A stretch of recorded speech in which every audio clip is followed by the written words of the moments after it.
guy. Hey everyone, welcome to the first postseason episode of the Chair Company Files. This is Mike. This is Carlos? Question mark? We're starting Question the show mark? with we don't know. We don't know. I don't know if I'm Mike or if I'm Carlos. You're Mike. But one of the things that we talked about last week is doing a review and thinking about the whole season now that it's a full season in the books. And I've been sitting on it for a week, and overall, I'm pretty impressed with what they did. How have you been sitting on the show? Have you been thinking about it? Yeah, and also rewatching some of it.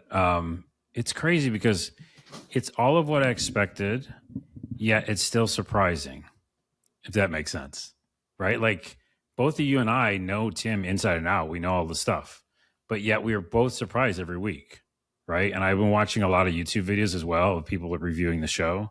I want to give a couple of shout outs, by the way, to Eye for Film, Culture Elixir, Ellis Oliver, and Ringer TV. I think they did really good jobs of going through it. Some are just like clickbait, and it's like not actually a review, but those they actually went into it. But watching them, kind of go over it, and myself, I was like, yeah, it just feels like they even outdid what I thought, because I'm still confused and I'm still delighted every time I get surprised. Aren't you? Like, just like, what? Yeah, I think that the think pieces or the reviews were largely positive after the episode. And you like I said, you have the Ringer who usually does one. You have AV Club, and you got one or two others that have done decent reviews. But I thought overall, as a body of work, it exceeded my expectations in terms of how good it was. And I think we're surprised every week. We really didn't know what to expect going into this. We thought, is this just going to be, I Think You Should Leave sketches, trying to be teased out over 30 minutes. It was a higher level artistic endeavor than I would have anticipated. And I'll say this to that kind of like being surprised thing. One of the reviewers I was watching said this. And so I feel justified in mentioning Twin Peaks so much this season, because they were definitely talking about that. And I think it's important to bring up as you look at the season, because I'm a huge David Lynch fan, and Twin Peaks season 1 left you on a cliffhanger, right? And that's what we just got. So it's like there's a lot of parallels of each episode being really like grounded and then really weird together. And that's what Lynch would do, right? You'd have a really weird red room scene where it's like people are talking backwards, right? And then it would be like very heartwarming. Do you remember? Like at the cafe, and like this is a really sentimental moment. So I'm like solidifying, putting it down, being like, this is definitely a Twin Peaks feel. And I think that's, to answer the earlier question, my biggest surprise, because I thought it might just be dark and weird and funny, but it's actually that too, which is like this kind of interesting dichotomy. Giving a bigger canvas to Tim Robinson and Zach Robinson allowed us to, I think, really see who their influences are in a bigger way that you could see in like a condensed, 3 or 4 minute sketch. So the one thing about I Think You Should Leave, I loved it so much, but I always thought at first a 15-minute episode or whatever they were, they're 20-minute episodes, and they crammed in maybe 5 or 6 skits. It was kind of like the Kroll Show format. Do you remember Kroll Show? I love the Kroll Show. Yeah. Kroll Show was similar, kind of a predecessor. I think You Should Leave was better. When I went and watched Kroll Show this past year, I don't want to say it didn't age well. It just wasn't as funny to me. I don't know why, but it was a similar format. But you wondered if Tim could take what he did so well in these sketches that were interwoven through these characters, and really stretch it out into like a narrative arc over 8 episodes. And he far exceeded our expectations. But then we also, like I said, saw who his influences were. And I think you're right on Lynch and some of these others. I think the horror influence was there. And when you go to Reddit and read through some of the comments, there's these schools of thoughts. Like there's lots of people talking about the lynching effect. A lot of people like honing to different theories about what, whether this was a dream state or whether this was real versus unreal. There's like these camps that have developed. Have you noticed that? Have you went and kind of dived into the Reddit threads? Yeah. There's like little like sections of people who believe certain things. And again, that's what happened when Twin Peaks was on. Like people were like, divided in that way. But that's fun. I mean, that's fun. You know what I mean? Like life is tough, and it's fun to like delve into these ideas. And by the way, the other thing, this should be brought up because I don't think we brought up any time this season, but we both are loving Pluribus, the show Pluribus. And that has a massive... would say that's an exaggeration for me. I like Pluribus. Oh, okay. I don't love it nearly as much as the other Vince Gilligan stuff. Okay. And that's maybe we should start a podcast on that. But I feel like I don't know if I love Carol yet. Carol is a very one-dimensional character so far. Right. Well, without going too far into Pluribus, which we could later, what I meant is I was going into their little factions and different podcasts and shows, and they're doing the same thing, you know, as any buddy who loves a good show. And they definitely have wildly different opinions, right? They're like, no, it's all this. So I feel like that's par for the course. Have you struggled with trying to explain the chair company? I've seen other people talk about this online. How do you, and I think this is why some people listen to this podcast, because people have tried to talk about the show to other people who don't watch it. And it's very difficult to do because this is a hard show to summarize and explain and what it is. Because it was always that way with Tim Robinson. If you're not into Tim Robinson, you need to tell someone to go watch it. Oftentimes they come back and go, what was that? They're like, they have no idea what they just watched. And the reactions are all over the map. And I feel like the chair company's kind of like that. And have you had that problem? Have you tried to tell people about it? And I mean, a lot of my friends like the same kind of humor, so it's pretty easy. But if they don't, I think that, like if you like, I Think You Should Leave, you will like this. But it's also, you might not, because we never talked about this in the show, and this is a good thing to bring up now too. But at times, even with Lynch, I think it could get, I don't want to say too dark, but it gets like dark and just stays there. And that's a hard recommend. Like obviously with the whole weird, crazy Scrooge scene. And then we had a couple other uncomfortable scenes that were just uncomfortable, and there's no more like humor. And even from like the last one, there's a couple things. So I don't know. It's a pretty hard recommend. I think if you like Tim, you're like 85% in. You know what I mean? Like, but there's still that 15% that's like, it can get kind of, Well, I do think that this has a wider appeal than I Think You Should Leave. My son, who's in his early 20s, he's not generally into like skits and SNL, and he's definitely, I don't think, would normally be into I Think You Should Leave, but he's very into David Lynch. Some weirdly got into Twin Peaks streaming, and so I told him, you should watch this show. And when I mentioned David Lynch, that was when he was hooked. Okay, I'll go check it out. And I haven't got his feedback yet, but like I said, just trying to recommend the show and explain what the show is. You have to use those types of descriptions because it's really hard to explain what the show is. It's so different. Yeah. And I would say this, the other thing that makes it more like acceptable than like an I Think You Should Leave, you can watch those sketches and not like a lot of them. Maybe, maybe you don't like the first three. I love Tim, and there's a couple sketches I don't like. Right. But this is like a story. So that's why it's easier. You're like, oh, you're following along, and wisely enough, they get in the writer's room and they go, okay, let's bring it back. Like we talked about many weeks, like, oh, the show came back to a little bit of an understanding of what the heck's going on. So I think that brings people in easier than like just this, I Think You Should Leave sketch, because you're like, I don't like that.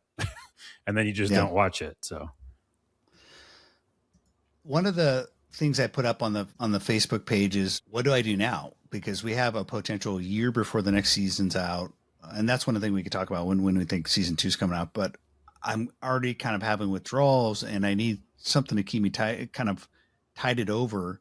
And so I put this topic, like, what should I watch? What are some Tim Robinson-esque or chair company-like shows? And I put that out in a question on the Facebook page, and I got lots of great recommendations. Obviously, I think Detroiters is one place to go. If you haven't watched it already, you and I both love it. It's the first place to go. Yeah. It's the first place to go. Yeah.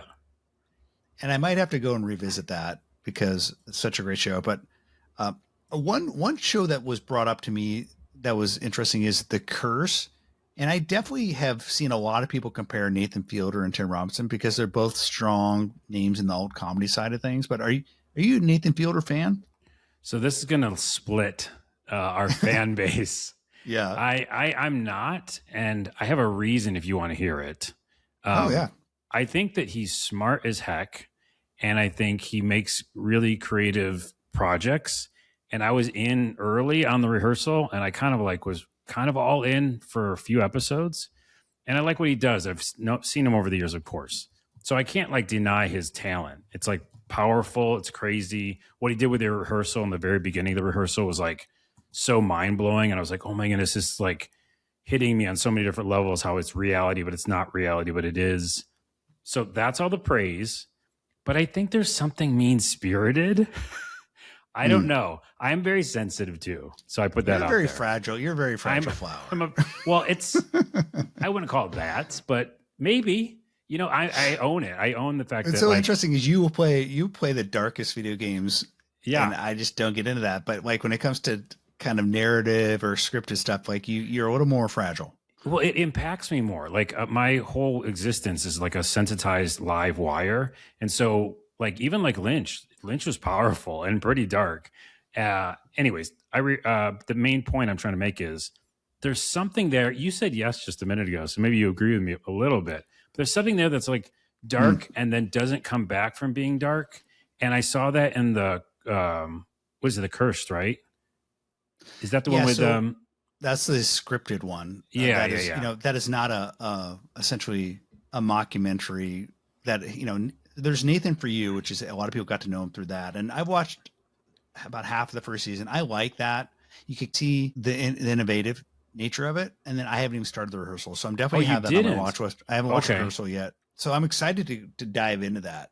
I have started The Curse, and definitely not as innovative or creative as the Chair Company so far. I could see that what they're trying to do, but it seems much more conventional. Yeah, you know what I mean? Than what you get the Chair Company. Conventional, and I don't know how many episodes you watched. I think I watched 3, and it just felt dark and like everyone's gonna lose. I don't know. I just felt like no hope in it. Like that it's conniving and it's weird, and I don't know. I just felt bad about it. But on the flip side, and here's my recommendation for you and others listening, is the rehearsal I think is pretty good. Like it doesn't have that kind of truly mean-spirited that I felt from the Curse thing, but like I'm still not in love with it, but I think it's better. In terms of genius level alt comedy, innovative voices, and commitment, I love Joe Pera Talks With You. And I don't watch that. Mm-hmm. So just the commitment that's there with him. He's like this weird, mumbly, fumbly middle school or choir teacher, or whatever he is, just doing these lessons about things like rocks. This is rocks, or this is church, or how to meet someone, or how to eat breakfast. Like it's just, I would recommend that for someone who's into kind of the commitment of the level of Tim Robinson.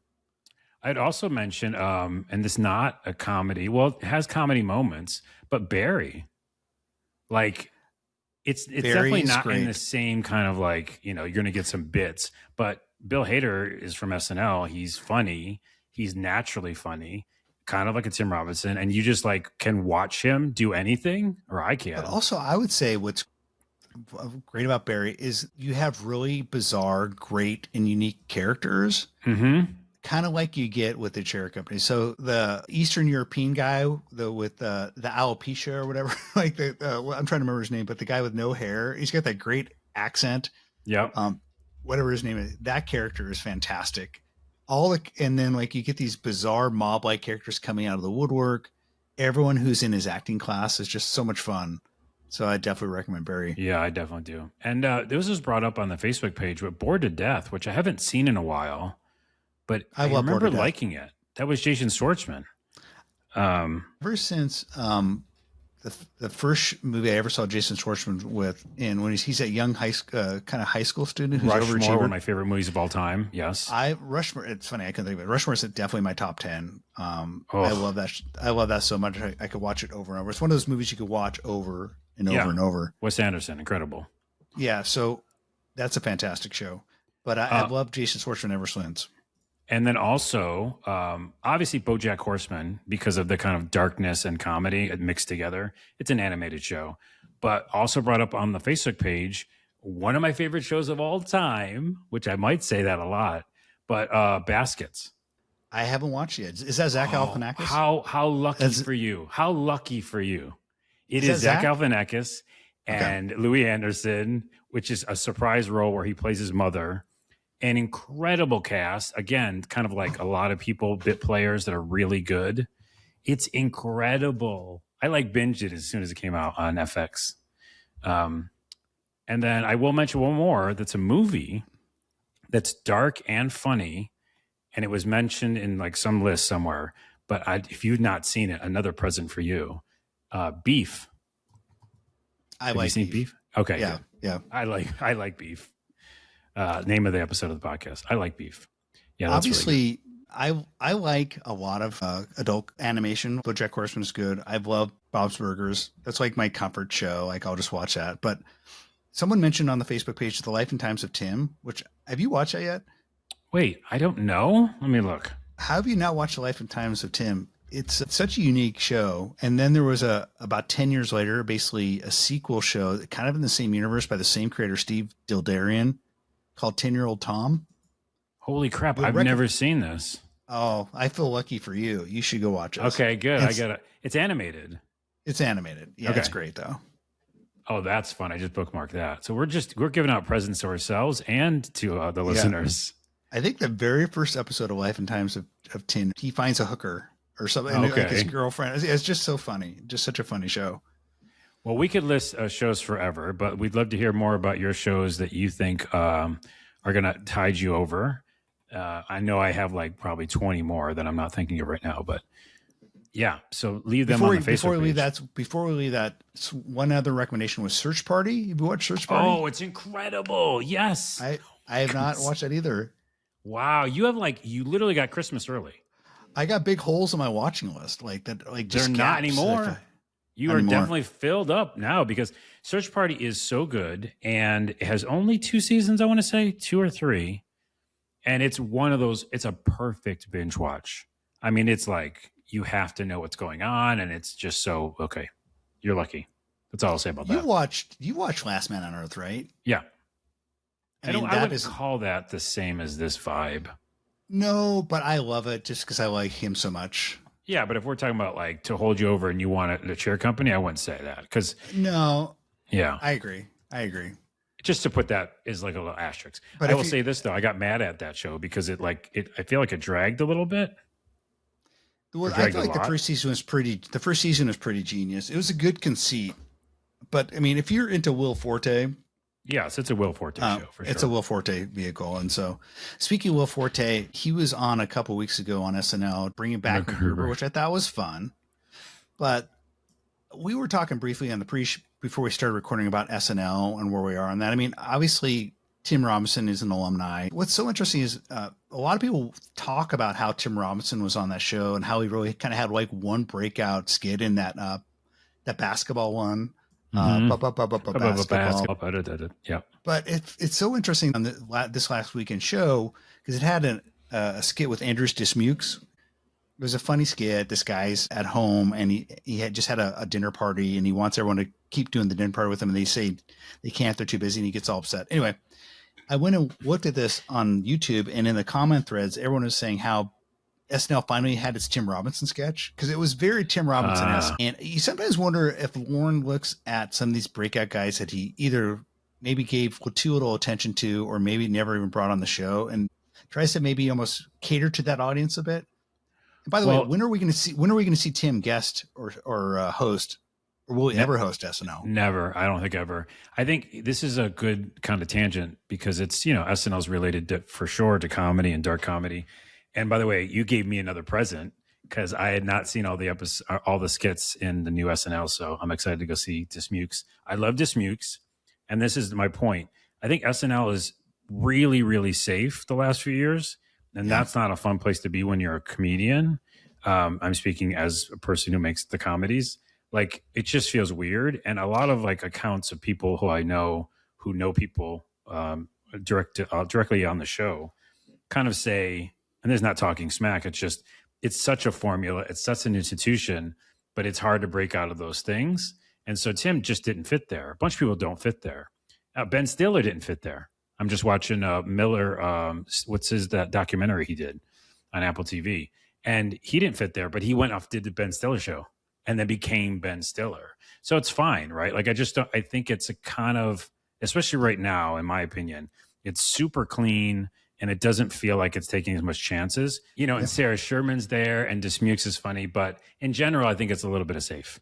I feel like you're largely right. I feel like this season has been a little less safe. And this last weekend's episode in particular, they had some interesting stuff that I think they're trying to take more chances on. And I think they're doing that both on the skits, but also on the news. It just really some really interesting chances. I felt like they took this last weekend. But you're right on Dismukes. He's probably my favorite guy right now. He's so cool. His characters are surprisingly good. And he does what he does is he does tap into what we're talking about with Tim, which is like the everyman or the every person even, and just going like, this is because he's writing for a chunk of the cast in those sketches sometimes, not just himself. And I think he just gets to that heart of like what makes an awkward moment. And then he just drives it home and he just keeps doing it. It's funny. It's sometimes you could tell who the guys who are the like writers or the girls who are the writers. And I think he largely was a writer first, and then they started featuring him more. So he's writing good stuff for himself. But he's writing good stuff. Did you see when he did the puppet on the news? Oh, I think watch that. No, I did. I think I did. It's like funny. A sad puppet, right? It's sad puppet. Yeah. Check that out. But one of the things I also want to talk about is looking back on the season is they really did a great job bringing in unconventional actors and characters. And we talked a little bit about the guy from the Suit Place, but I was just thinking about him some more watching the last episode or two. And Jared Lindner is his name. He's actually a proprietor. He co-owns the Suit Man. And that was actually his shop where they went into. That was a real suit store that they went into. That's crazy. I know. You sent me the TikTok. Go and look, and you could find him. Anyone who's listening, you could find Jared Lindner. You could find the Suit Man on Instagram, and this guy's all over it. It's that character, but he's a real life dude selling suits. It's fantastic. And everyone's gonna be going in there, going like, "Is this suit gonna put me at my limit?" Next time I'm in New York, I have to go there. It's amazing. I'm sure that their suit sales are going up, and it's funny in the comments. Everyone's going, "Can I get a membership?" He's going to hear all that all the time now for maybe ever. If he's smart, he'd take advantage of it and actually start selling memberships. I'm sure he will for a while. But speaking of clothing, people, another post on the Facebook was about merch, and you forgot to wear your shirt for our finale, but you have a Tekka shirt. Yeah, I got a Tekka Chair Company shirt. I think it's really fascinating. It's kind of a side tangent, but like merch around shows that you like or things you like. I don't know how many like shirts and stuff do you have that are like about a show? This is the first one I think I've ever bought. And I know you're more dedicated to the merch. I love the shirts, and I will buy constantly, like new ones. But even me, I have a Detroiters shirt, and I think that's it. So it's like, I think it's pretty rare to be like, everyone's like clamoring right now for like, can I get merch for the show? That speaks pretty highly to the show, I think I found it via the Tekka Company TikTok account, and I bought it maybe via a TikTok shop. But what I also love about Beyond Merch is when for shows, they'll create socials that are then used on the show, and then you could go and search on Instagram the same names. And someone who's doing some detective work, kind of acting like Tim Robinson or Ron Trosper. If you remember in that the final episode where he asked that guy to show a picture of him with the dog and how he saved the dog. And the dog's name was apparently Minnie. It wasn't Baby. A lot of the comments on the Instagram about him finding the dog were like, oh no, we let the dog escape. But if you go and look at those names, you can actually find them on Instagram and follow them. Oh, that's cool. Or at least request to follow them. Yeah. Yeah. It's that augmented reality thing. Remember, like, there's a big marketing like style a long time ago. Like, you got to have like many layers of marketing. And there was another piece about how online this show was. I mean, so much of the show was Ron doing digital detective work on Instagram, on websites, doing things like going down to the footer page of a website. Have you ever seen someone on a show go down to the footer at the bottom of the website and click the more information link? That's what Ron was doing. And so, yeah. It was such an online show. It was. And it's, it's just kind of one of those things of like, right place, right time as well. Like a bunch of us just kind of feeling these feelings of frustrations, I think, that definitely comes across in the show. Like being out of place. You talked about like the place of, like a man in the world, that kind of thing. But I think in general, it just speaks to a lot of like frustration. And Tim, as Ron is kind of like harnessing that for all of us. We're like, yeah, I do want to figure out what the heck's going on. I don't know. So there was some talk about when season 2 is coming. I speculated that the soonest we'll probably see next season, I think, would probably be next fall. This is one of those shows that doesn't have elaborate sets. So I think it ultimately depends on the schedule of Tim and Zach and how fast they can write it. Maybe they can write it really fast. And are they dedicated to this, or are there other things they're doing like they do movies? If you look at something like Severance, Ben Stiller and all the actors on that are very, very busy people. They're doing movies, etc. And so I think that was part of the reason. I also think Severance took forever. And then they said the next Severance is going to be like not till 2027, which is crazy. I think the next season of The Chair Company probably will be about a year if it follows like the form of, for example, Only Murders. But what's your hope? What's your belief? How soon we'll be back? Well, I did just look at Bing, which has all the answers. Talking about research, this is not an ad, but do you use like Yahoo Mail as well? No, I use Edge browser and it just comes up normally. And then if I don't go to Google, anyways, it has an answer. Supposedly, it says The Chair Company season 2 is expected to premiere November 29th, 2026. That's what Bing I didn't said. check Bing. Dude, everybody's sleeping on Bing. It's got the answer to The Chair Company. November 20th, someone says it's a done deal. November 20th, 2026. Yeah, basically, like you said, like fall-ish, probably, or winter of next year. But it's fine. We got so much shows. I'm not complaining. But I'm just happy. I'm gonna rewatch a bunch of it. And for everybody listening, I'll just stress this again. You have 2 seasons of Detroiters to get through. So that's your homework for sure. That's mandatory, actually. If you like Tim Robinson, it's mandatory. And it's also that thing where it will go a little bizarre, not as dark as The Chair Company, and then it'll go back to very heartwarming. And him and his wife and Sam and everybody. And there's such a good, tight-knit, you remember, like feel and vibe from that show. And I will say this also, if you're like anxious or anything like that, like I am, and you have issues of like wanting to feel comfort, The Detroiters does that. Like I watch a comfort show. It's a comfort show because I literally watch every episode like 18 times because I would just put it on in the evening. Yep. And so you can still get your laughs, but it definitely has this kind of extra layer of comfort that is definitely missing from The Chair Company, but it's okay because it's a different kind of show. All right. Can I talk about my favorite part of Detroiters? I love Sam, but I love the news guy. So oh yes. Oh my goodness. Detroiters. Whatever his name is. But my favorite Mort Krim, I remembered. Mort Krim is fantastic. They're always in the bar, and Mort Krim has the cold, like they just cut to when they turn the channel on, it'll always be something like, and that's one murder that ended happily or something like that. It's always a crazy first sentence. And then they have an episode where they actually go to Mort Krim's house. Well, no, they meet Mort Krim in the bar. But I think they went to his house, didn't they? That was so exciting. No, that's the jazz musician.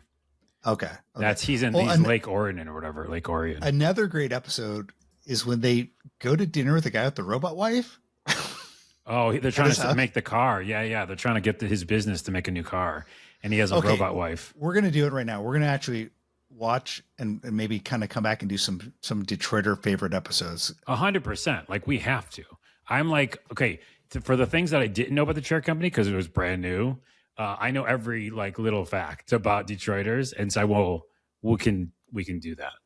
So that'll be fun. Also, I want to mention this real quick before we go. Kind of a cool thing, kind of in quotes. Joseph Tedesco, is that his name? Is that his name? Mike from the show joined our Facebook page. Yeah, that was cool. He liked one of my comments, and so that was pretty cool. What's up, Joseph? Hey, how you doing? Hey, Joseph. Also, you should be on the show. Come talk with us about the show. I bet you he might. Who knows? Why am I going so high with my voice? Yeah, I don't know. You're excited about Joseph. I am. He's awesome. And also just thank you to everybody on the Facebook page because that thing grew so fast. I had no idea. Neither of us did, I don't think. And it's just so cool to see people just jumping in and posting and just enjoying and lots of comments on the podcast too. Comments on the Spotify podcast. You know, we're getting thousands and thousands of downloads per episode. So we appreciate that. Everyone keep listening and we'll keep on cranking out content And the off season, we'll probably be doing things like watching and reviewing Detroiters or other shows. So Yeah. So stick on with listening. us. All all right, right. everyone. All right, Bye. everyone. All right, everyone. Bye.